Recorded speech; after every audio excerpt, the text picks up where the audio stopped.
A local antique shop had a liquidation sale over the weekend, and even though I have no space left, I just couldn't pass up the opportunity.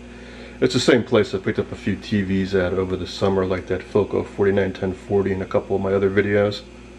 Up first we've got a Philco 38.7. It's from 1938. They call it a chair-side radio.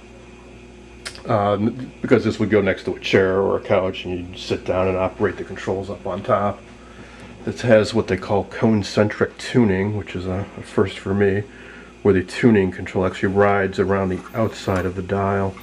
It's actually in better condition than it appears right here because I started to take this apart. Likewise, I took the knobs off, but this control is missing altogether. It's a fairly simple chassis, so I'm hoping I just need to replace the potentiometer, and I know I've got some spare knobs, so it shouldn't be too bad. There's a record player down below. I've secured the tone arm with a rubber band, but there is actually a cartridge under there with a steel needle. Looks to be okay. Here's a turntable platter, which I do believe is just a piece of cast copper of all things. Weighs quite a bit. The old felt is pretty well rotted away. But that fits on right under here. I've never actually restored an old record player before, so this will be kind of neat, I think, to get going. Although I'm not going to put any of my good records on this because this needle and such, I don't think will treat them very nicely. It's a cool design though. Nice all walnut veneer running various geometrical patterns of opposing directions, like a big L on the top here. I started to clean up the finish with some Howard's Restore finish, feed and wax, Old English. But it became pretty apparent that there's actually a lot of voids in this original lacquer down to the bare wood. So what I'm going to try doing is to retain the original finish. I cleaned it down with some mineral spirits. I'm going to use some lacquer and kind of pat it on with the cloth to build this up, standing down in between coats till I get those voids filled in. Then give the whole thing a couple clear coats. Then use some pumice stone and rotten stone with some oil to kind of, buff this down to like a mirror-like finish, which is a traditional way to do it. But otherwise, yeah, it's really growing on me. I'll have to sacrifice something, I think, to make room for it. Next up, the other two radios I picked up. Okay, here's a Philco Model 70. Prior to 1937, Philco's model numbers were like the Philco 15DX, my other video from 32, or this Philco 70, I think from about 1930-31.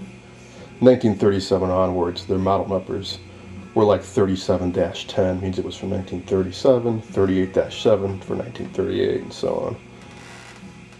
Now, this may look pretty good to you, and it did to me at first, but on closer inspection I realized that somebody's stripped all the original finish off, including the toning, and this is basically just the raw wood with a clear finish on it. This is supposed to be several different tones. Probably, I gotta dig up the original one, I haven't found one yet, but I think it's supposed to be darker on the sides than the center. And I'm sure there's supposed to be some kind of decals on here, maybe for the controls on off volume and so on, and a Philco insignia somewhere. And I'm pretty sure that this is not the original cloth, because this feels like it's some kind of synthetic material.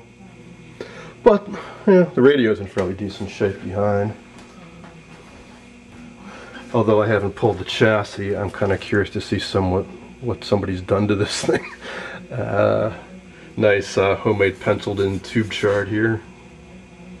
The original capacitors are still here, so I'm thinking whatever they have done, probably there's new parts underneath and these have been disconnected. A couple of the tubes are missing, but there is a nice complement of globe tubes underneath the tube shield down back in here. You can see that. They did do something odd with the speaker though. I believe this up here is the original speaker that they're using just for the output transformer with the original cable. And there's a couple new wires running down to a more modern Zenith permanent magnet speaker. Maybe I can pull this out and recone it, or find a suitable vintage speaker. Otherwise, maybe I'll just see how this sounds and let it go. And the third and final radio is a Sparton 400. If you want to see one of these working, Retro Chad on YouTube has a nice video of it. This one does not work, and based on the wiring I've seen, I don't dare plug it in. I believe in Retro Chad, he turned it on by turning the volume control. Mine is just a potentiometer, no switch, and there's a power switch on the side. I think somebody had that on, although it does look pretty old. The wiring going to it's quite old. So if it was a modification or a fix, it was done quite a while ago. Unfortunately, when you see his, you can compare it to mine and see this has also been refinished and all the original colors are gone. It's supposed to be much darker on the sides than the center of it. So another one that I'll strip and refinish at some point. At least I'm getting a lot of practice and getting better at it, so maybe it'll go faster. I have pulled the chassis on this one. It's a little nasty inside. It's a very simple circuit though, so there's not a whole lot to it. I think it'll just be a matter of replacing all what few resistors and capacitors there are, and the wiring, which is I think is the worst part because it's old cloth wiring that's really deteriorated.